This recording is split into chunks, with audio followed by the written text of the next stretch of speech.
Okay. Alright, let's do this.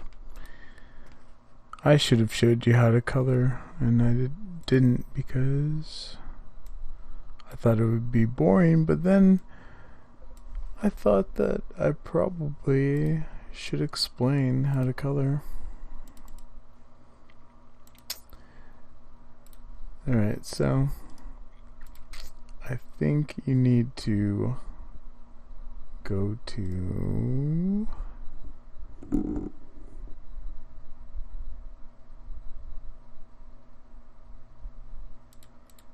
somehow you're supposed to darken this thing.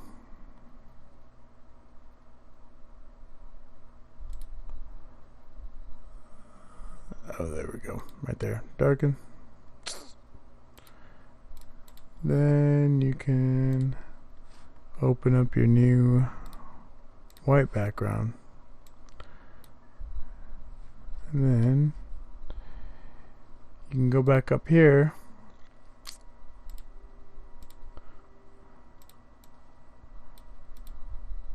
magic wand it. Boop. Shrink it by a pixel. Or expand it, I guess. Grow. Now it cuts in there, and now now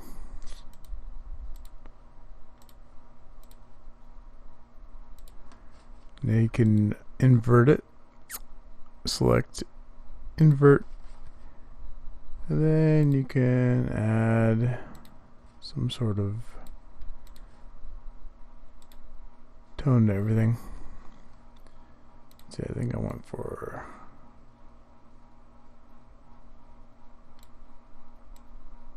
a grayer sort of tone.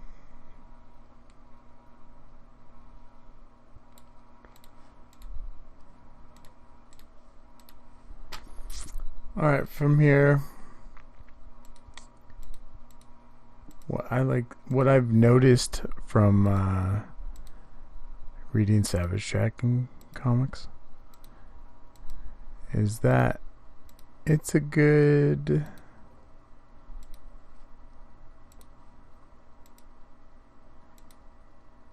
idea.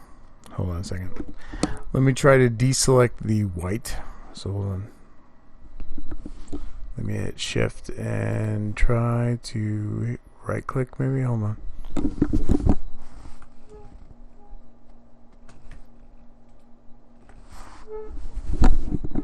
So if you hit control and magic wand, you can click on the white and it will deselect the white, which will leave the background. And I've noticed on Savage Dragon comics that it seems like anytime you have a sky, you might as well have it be a gradient.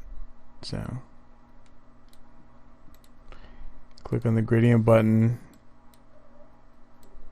You can shine some gradient in there.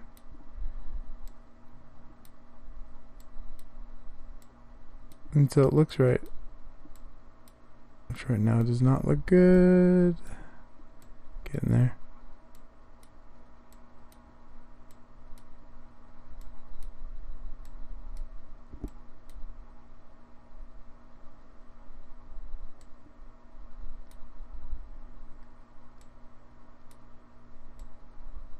Even that looks fine.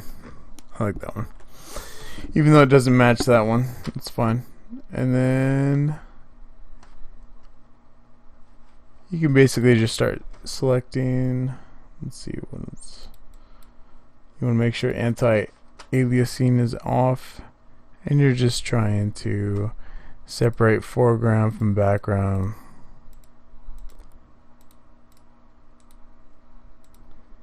And then the other theory is, besides doing that,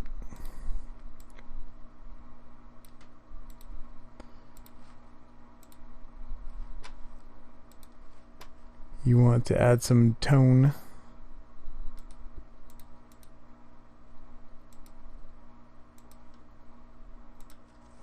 Hit enter to do that. And then for the after you're done toning everything, what I like to do, which there's some videos online that say you shouldn't do that, but I like to go to in between 10 and 5%, and then you can just kind of blend in the shading.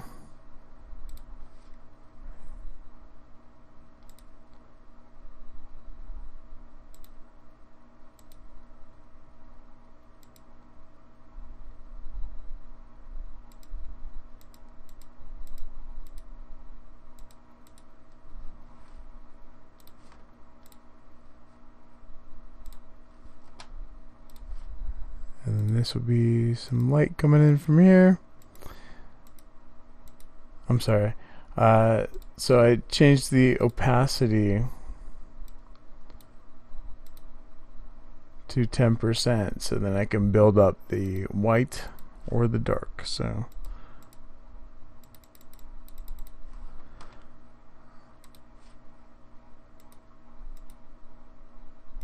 and then I think Scott, I forget what his name is, he does like the Frog Pants podcast, and he does a bunch of cool web comics where he likes to do the flesh tone, which makes sense. It's kind of cool.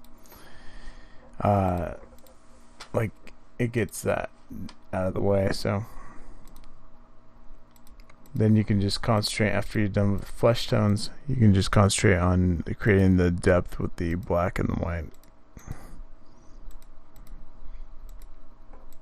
So quick flesh tone tip for people that might not be familiar, what I like to do is I go to orange and I just drag it down to somewhere around here where I feel like it, and then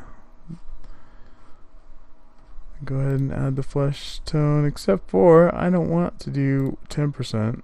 I'll go ahead and jack it up to the 100%, and then maybe I don't like it, so maybe I'll blend it up. Oh, not like that. You can tweak over here too. I'm like, oh, maybe add more light over here. That's okay. And maybe even then I want to take 10% and blend it with the background so it's not so obvious. So let's see if I can blend it with the background a little bit. Yeah, that's fine. Control Z. Alright, I like that. So I'm going to select that, and since I have the full color, now I'm going to go back to 100%. Since I have that, I don't want to 10% that color.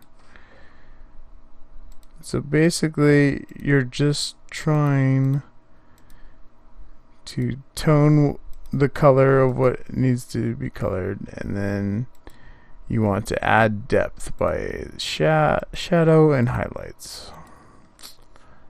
So it's object color and then shading and highlights. And as a general rule, I like the light coming from this way, so I'll have highlights this way and I'll have the shadow going that way.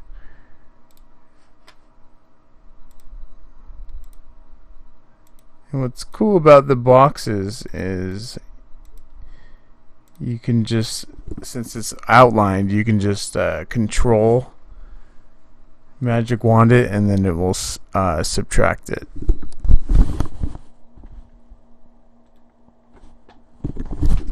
Like so, and then you can go to gray down here and go ahead and make it gray. And if you want to blend it in, you could do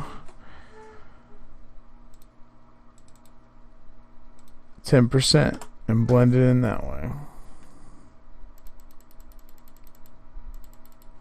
So that way it kind of matches the background.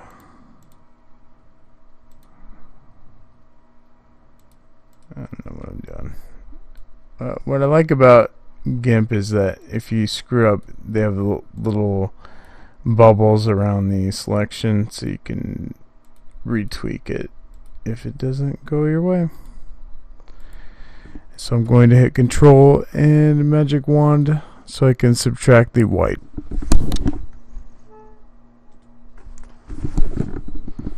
Alright, let's see if I can build up some brown.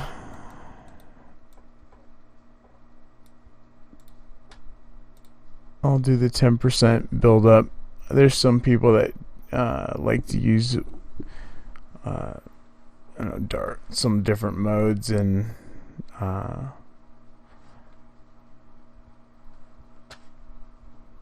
they use like blue and yellow and stuff. It's pretty. There's lots of cool videos on YouTube about that stuff.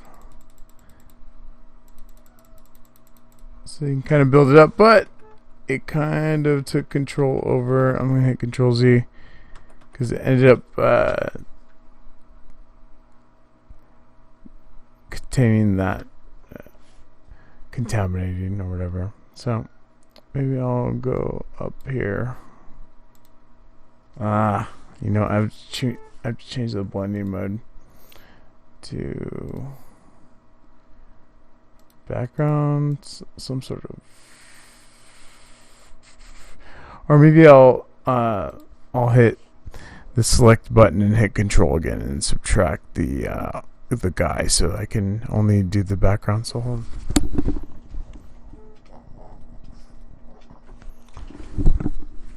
That didn't work at all. Let me try it again.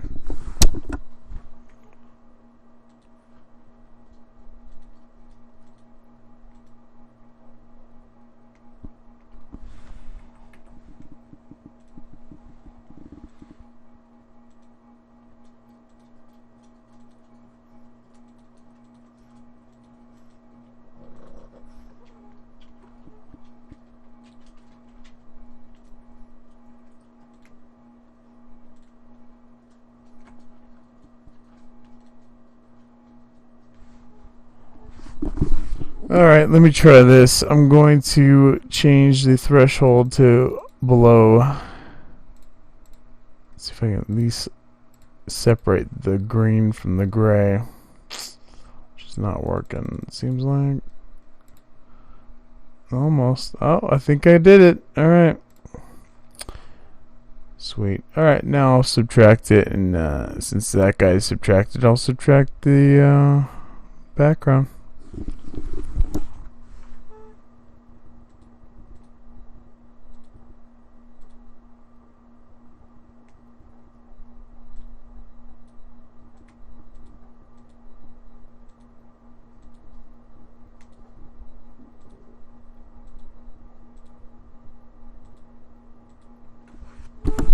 Alright, now the couch area is there. So I'm going to double click, and now I'll change the opacity to 10% or 100.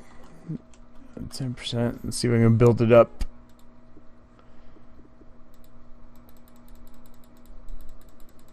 That is not working for some odd reason.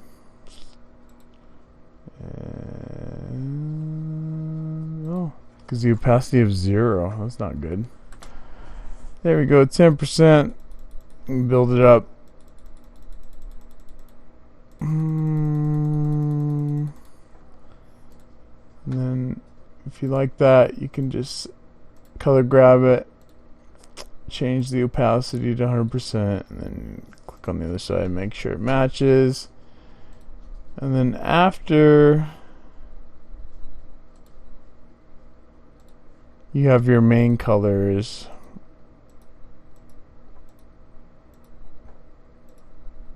what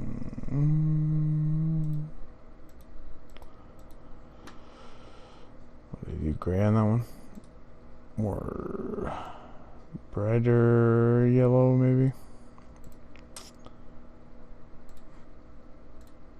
Oh goodness, let's do 10% so I can blend it in. I'm sorry guys, I wish this was more entertaining. Alright, and then after you have your main colors, gray over here. What's cool is you can just subtract it later by hitting the magic wand tool and hitting Control and clicking. That's why I like the borders to color, because you'd have to select that and all that stuff, and then you can always subtract the borders later, which I showed you in the other video. Alright, let's do gray. Build it up, maybe. Let's try that. Alright, that works. And maybe I could subtract this screen and then brighten that or darken the other. So let me darken the other and see how it looks.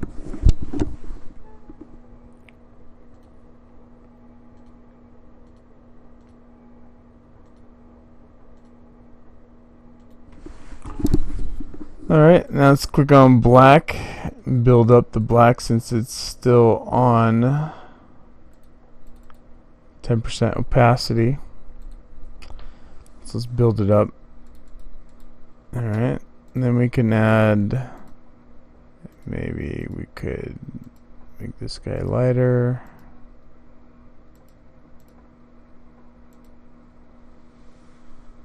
Switch the colors, blend them in, and then maybe we'll add some highlights here.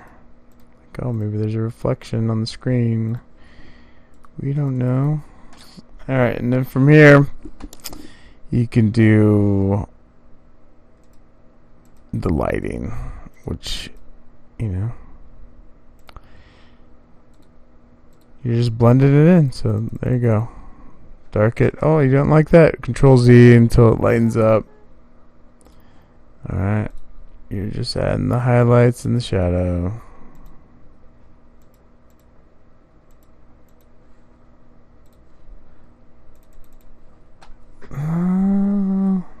Decent. Nope. Select it,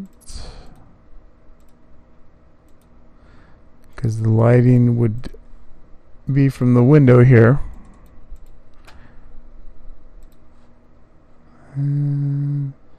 Maybe it would be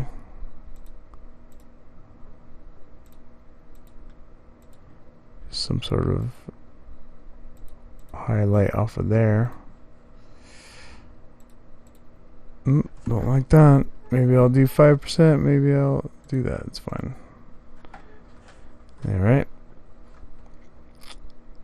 So you're just trying to pop them out by using the drop shadow.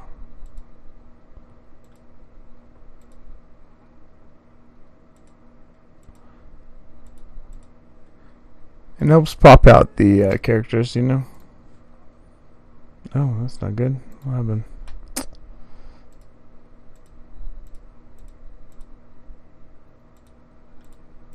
Let's see if that will work. If I can be lazy with it. Yep. Alright. And then maybe I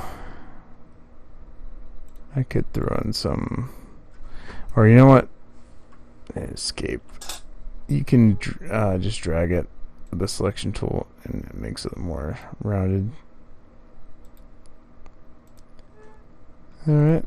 And if 10% is too much, I could always go to 5%. So whatever, you're just trying to add the shadows, and then you could add the highlights if you want, you know.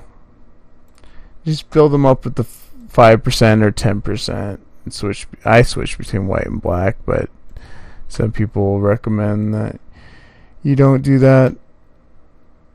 They use colors and stuff. You know, there's tons of YouTube videos on this stuff. So you're just trying to pop it out. Depth is the key right here, you know. And so skies, make sure they're gradient, because it just looks better. And then, you know, then you add the lettering. You're just trying to make sure the objects are the right color, and then add a little bit of shadow and highlights, you know. That's all you're trying to do. And that's the main keys that I focus on with coloring stuff, you know. You're just trying to make things pop up so when your eyeball hits the page, it's going to know what it's looking at. It knows where the highlights are and where the shadows are. So it's just, you're creating depth, the illusion of depth. And you just blend it in, because it's a lot easier than trying to figure out the color, the right color and all that. Throw in some highlights if you want. Some hot spots. And you have depth, and then you can go from this section to the lettering phase, which I showed you in the other videos. So there you go. This is how you would color using my 5% technique if you were curious about that sort of thing. So increase the size by hitting that arrow key below the space bar. Increases the size, and you can just throw it in there, the color.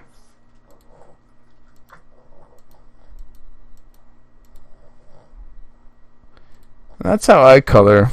You're just adding depth and shadow and stuff like that. So you're just trying to pop out the foreground from the background, so it's a lot easier for the eye to understand what it's looking at, because the more that the eye has to figure out what it's looking at, the more it's going to throw the harder it is to figure out what you're looking at, the more it's going to take you out of the story and that sort of thing. So maybe I'll add some more highlights where I can figure out where it would be.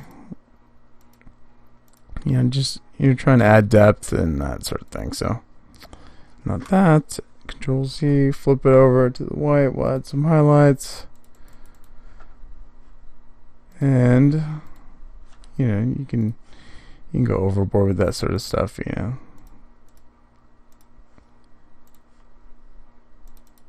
That's the theory. So I hope this helps. If not, I'm so sorry. And thank you for viewing my videos. It's really cool. I have hundreds of people that view these things, and just if I don't see the videos of the videos I want to see on YouTube, I just make them. So that's what you guys should do too. If I don't cover something that you have figured out, make a video so you can help others.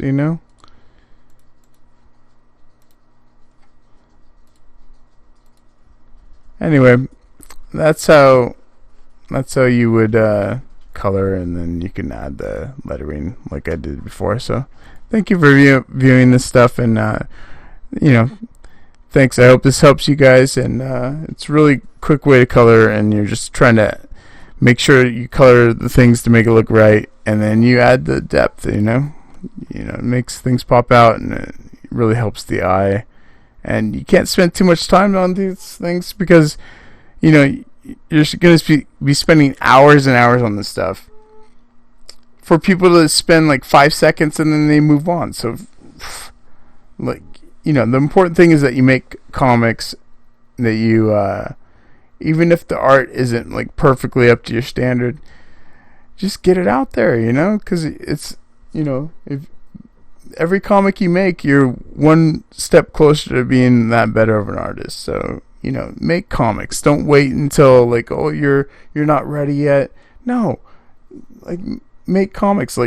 If you don't know how to, you're not sure what to draw, just put a placeholder. I call them placeholders, where I wasn't sure about this guy, I just drew him in there and I add some depth and color, and then it's doable.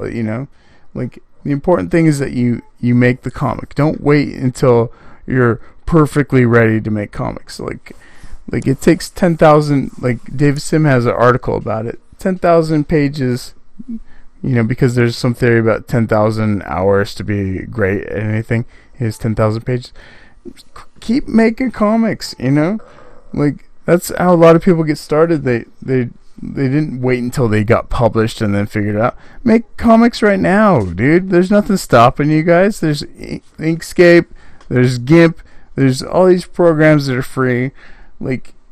You should be making comics. It's the ultimate art form. You don't need anybody other than yourself. So So make these awesome comics, and then for sure send me the link to them so I can check them out, dude. You guys are awesome. Keep up the great work, and that's the only way to get better. So keep making stuff, and don't drink and make YouTube videos. And that's a great lesson too. So thanks guys for the support and for watching these videos. You guys are awesome. Keep drawing. Thanks. Bye.